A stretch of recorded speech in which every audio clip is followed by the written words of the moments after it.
Iya Bu. Bagaimana kabarmu hari ini? Alhamdulillah baik Bu. Oh, alhamdulillah ya.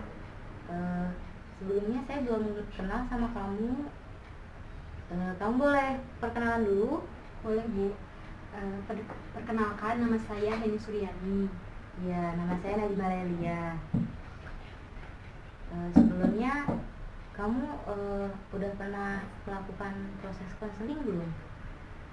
Belum Bu. Jadi kamu Ini pertama kali Bu. ini baru pertama kali. Ya. Jadi sebelumnya kamu belum tahu apa itu konseling? Belum. Oh, baik. Saya jelaskan terlebih dahulu ya apa itu konseling.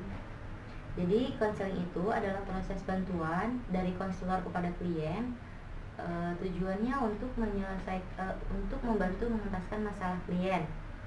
Tapi tetap keputusan ada di klien. Dan dalam proses konseling ini kita harus menjaga asas kerahasiaan, di mana saya sebagai konselor akan menjaga apa yang kamu ceritakan, dan kamu juga harus menjaga kerahasiaan tersebut. Apakah kamu bersedia? Bersedia Bu. Oke, baik. Saya akan mulai proses konseling ini. Apa ada yang bisa saya bantu? Ya Bu, jadi gini, saya tuh sekarang lagi bingung Bu. Nah, permasalahan itu mengenai keadaan ekonomi keluarga saya yang sedang tidak stabil saat ini, dan pengeluaran saya yang sangat banyak juga. Nah, ketika keadaan ekonomi keluarga saya sedang menurun, nah di situ muncul Bu permasalahan, yaitu antara orang tua saya, ibu dan bapak saya. Nah, kadang sering terjadi perselisihan atau perdebatan. Nah kan orang tua saya itu membuka warung kelontongan kayak gitu ya Bu. Nah, dengan ekonomi yang tidak stabil, maka terjadilah selisih paham, kayak perdebatan seperti itu. Di dalam hal kalau mau belanja, nah kan kalau pendapatan hari ini misalkan segini, terus barang yang kosong itu banyak. Nah kadang bapak saya itu apa ya Bu, suka keras kayak gitu. Pokoknya kan uang tuh cuma ada segini, tapi dia tuh pengen belinya banyak gitu, ini beli kayak gitu. Nah sedangkan kan mama saya harus bisa memanage uang tersebut kan ya, uang adanya segitu. Nah berarti yang dibelanjakan hanya ini gitu, tapi bapak saya selalu kayak keras gitu, kadang kayak nggak paham gitu Bu. Nah di situ kadang terjadi perdebatan atau selisih paham kayak gitu, dan itu pun di depan saya Bu. Mereka berdebatnya. Nah, kadang juga saya suka ikut emosi ya Bu, karena saya mau mengingatkan mereka, udah jangan diperdebatkan, kata saya, yang ada aja gitu. Tapi kadang bapak saya tuh kayak, apaan sih katanya gitu, anak kecil ikut campur katanya gitu. Nah saya tuh kadang dari situ suka lebih emosi lagi gitu, suka saya jawab lagi dengan apa gitu, karena saya kan kesal ya Bu kalau digituin. Nah, saya tuh kasihan sama ibu saya gitu, karena dia kan yang memanage pengelolaan warungnya seperti itu Bu. Nah terus dengan keadaan ekonomi yang menurun, pengeluaran saya juga semakin banyak Bu saat ini. Oh, jadi seperti itu. Yang dapat saya tangkap dari cerita kamu saat ini, kamu sedang bingung dengan keadaan ekonomi keluarga yang sedang menurun, dan dengan adanya faktor tersebut, orang tua kamu menjadi sering ada perdebatan gitu ya. Sebelumnya, kalau misalnya saya boleh tahu, faktor apa sih yang menyebabkan ekonomi keluarga kamu itu jadi menurun saat ini? Ya, karena Bu, yang pertama itu sepi ya Bu. Sekarang kan warung di mana-mana sudah banyak. Nah, itu juga yang menjadi faktor keadaan ekonomi menurun. Terus sepi pembeli juga. Kemudian banyak juga pengeluaran yang keluarga saya keluarkan, sedangkan pendapatan tidak sebanding dengan pengeluaran Bu. Ya mungkin karena kebutuhan saya juga banyak. Nah dari faktor itu juga bisa Bu. Oke, baik. Jadi intinya karena terlalu banyaknya pengeluaran dan kurangnya pemasukan, sedangkan kebutuhan banyak dan warung yang kamu warung orang tua kamu itu sedang sepi, yang menyebabkan keluarga kamu ini menjadi banyak perdebatan. Iya Bu, ya karena ekonomi keluarga saya menurun, jadi kayak ada selisih paham gitu. Iya. Nah, alangkah baiknya jika orang tua kamu sedang berselisih paham. Tadi kan kamu menyebutkan orang tua kamu itu sering berselisih paham di antara kamu, Iya. di depan kamu. Tapi kamu malah ikut-ikutan emosi, Iya. tidak bisa mengontrol emosi kamu. Nah, seharusnya kamu di situ itu posisinya sebagai penengah. Kamu harusnya mengingatkan kepada kedua orang tua kamu dengan cara yang baik-baik. Jangan malah ikut-ikutan emosi. Kamu udah coba melakukan hal seperti itu belum sebelumnya? Ya paling saya Bu sama ibu saya, karena kan kalau sama bapak saya itu wataknya keras ya Bu.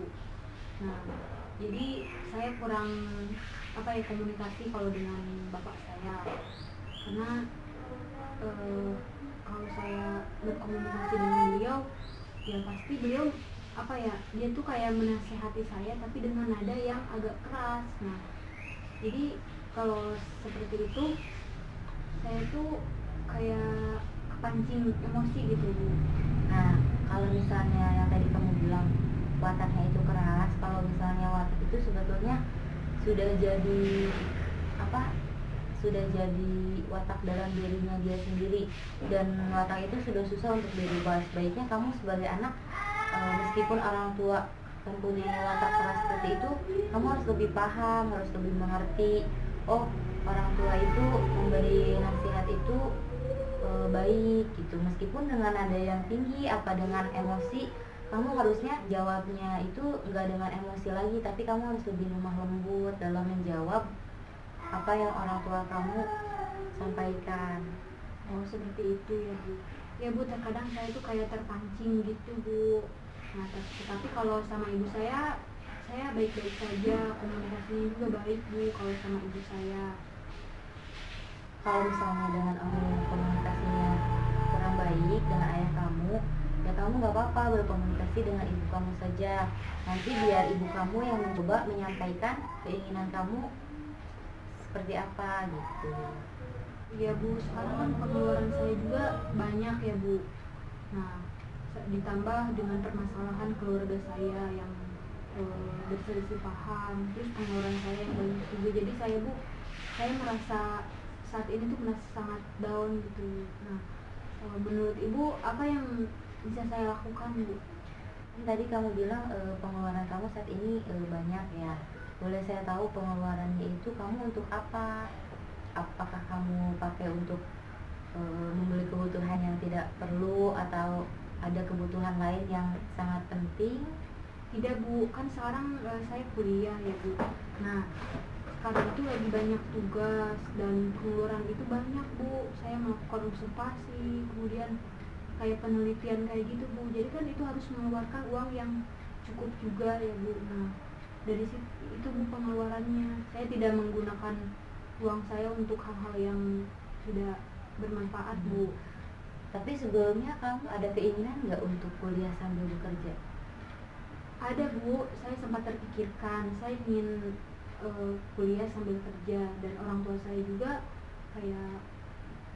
kayak menyuruh kerja katanya gitu. Nah tapi saya bingung Bu, kan namanya kerja waktunya kan ini ya Bu, misalkan dari pagi sampai sore. Nah sedangkan saya dari pagi sampai sore itu kuliah ya Bu. Jadi jadwal kuliah saya tuh tidak menentu Bu, seperti itu. Jadi kalau mau kerja juga ya susah Bu. Tapi baik, boleh saya tahu dalam seminggu itu kamu kuliah itu berapa hari? 5 hari Bu. 5 hari. Nah, untuk 5 hari itu jadwalnya full padat? Apa Tidak, ada Bu. waktu luang? Kalau misalkan hari Senin jadwalnya tuh pagi setengah 8 sampai jam 12 zuhur ya. Nah terus hari Selasanya tuh bukan pagi lagi tapi jam 10 sampai jam 3. Nah, jadi jadwalnya tuh tidak teratur Bu kalau kuliah. Oh baik. Tapi kamu ada keinginan kan untuk bekerja sambil kuliah? Ada Bu, tapi saya bingung itu memanage waktunya. Kamu bisa mencari lowongan pekerjaan yang kerjanya itu fleksibel, yang hanya hari Sabtu dan Minggu.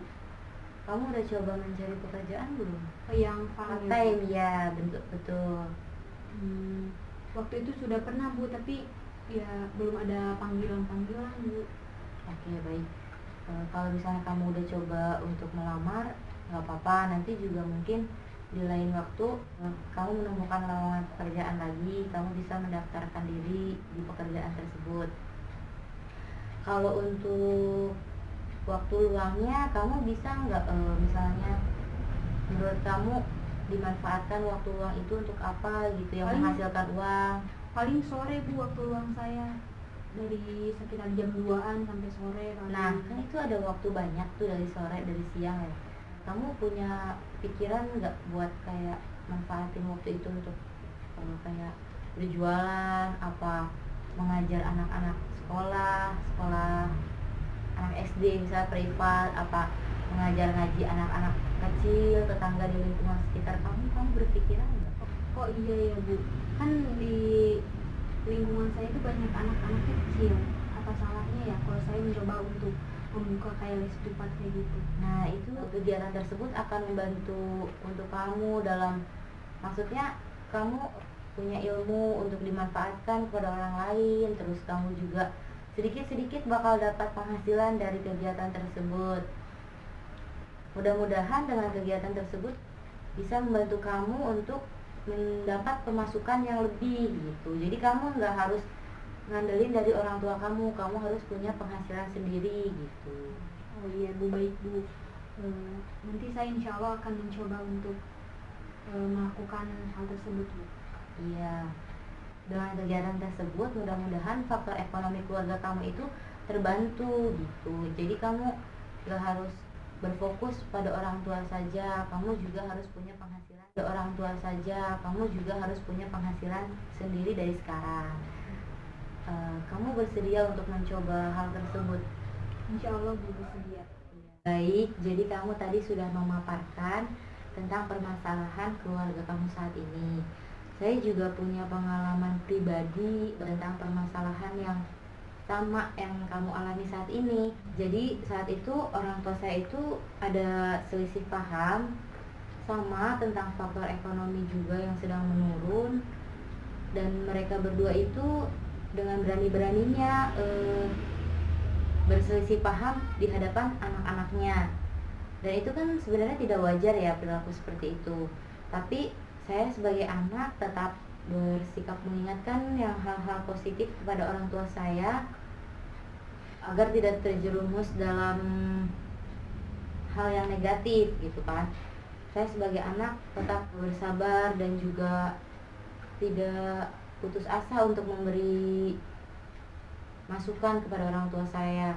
Saya juga berperilaku lemah lembut kepada orang tua saya dengan mengingatkan bahwa perilaku tersebut itu tidak sewajarnya dilakukan di hadapan anak. Dan jadi saat itu saya berperilaku lemah lembut kepada orang tua saya dengan mengingatkan bahwa perilaku tersebut itu tidak sewajarnya dilakukan di hadapan anak, dan perilaku tersebut dapat mengganggu psikologi sang anak gitu kan. Tapi dengan cara kita mengingatkan dengan baik-baik, orang tua juga malu dengan adanya sikap cekcok mereka di hadapan anak tersebut tuh jadi malu. Dan akhirnya mereka berdua akur kembali gitu. Maksudnya tidak berselisih paham lagi. Apakah kamu sudah mencoba untuk mengingatkan kepada kedua orang tua kamu apa belum? Sebelumnya saya sudah ya Bu, sudah mengingatkan kepada mereka, berbicara baik-baik. Nah, namun tanggapan dari bapak saya itu ya seperti itu Bu, katanya anak kecil mah nggak tahu apa-apa, katanya seperti itu. Nah, dengan jawaban seperti itu kan otomatis seperti memancing emosi saya ya Bu. Nah, jadi saya di situ menjawab lagi dengan nada yang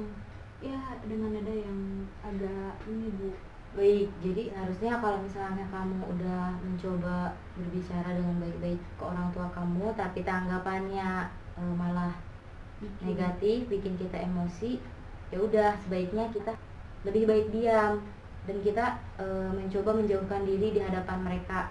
Misalnya mereka berdebat di ruang tamu, kita mencoba ke kamar untuk menjauhkan diri dan kita bersikap diam saja, tidak usah malah makin emosi gitu. Nanti juga lama-lama orang tua kamu berpikir gitu. Jadi tadi kan kita sudah berbicara banyak tentang permasalahan kamu saat ini, dan saya mau tanya ke kamu, bagaimana kamu setelah melakukan proses konseling ini, apakah masalahnya menjadi terentaskan dan menjadi lega, apa masih ada lagi masalah yang belum dimengerti dan harus tersampaikan kembali, dan ada yang belum disampaikan? Setelah saya mengikuti konseling tadi ya Bu, saya sudah memaparkan permasalahan yang sedang saya alami dan yang saya rasakan saat ini. Saya merasa lega, hati saya merasa tenang karena jadi beban yang saya pikul saat ini tuh sedikit terasa berkurang Bu, seperti itu. Nah baik, alhamdulillah. Jadi kalau begitu kesimpulan yang dapat saya ambil pada proses konseling kali ini, ya kamu mempunyai beban dan kamu bingung gitu kan dalam menghadapi masalah keluarga kamu saat ini, yang faktor utamanya itu adalah keadaan ekonomi yang menurun dan pengeluaran kamu saat ini semakin banyak sedangkan pemasukan kamu kurang gitu kan. Jadi yang tadi saya bilang, kamu dalam menanggapi orang tua kamu yang seperti itu, kamu harusnya mengingatkan pada hal-hal yang positif dan kamu harus mulai bersikap hemat. Kamu harus hemat dalam segala hal, dan kamu kalau misalnya tidak punya pemasukan, kamu bisa mencoba dengan mengajar privat anak-anak SD di sekitar rumah kamu, tetangga kamu, terus mengajar anak mengaji, anak kecil mengaji, terus bisa dengan berjualan, bisa itu juga.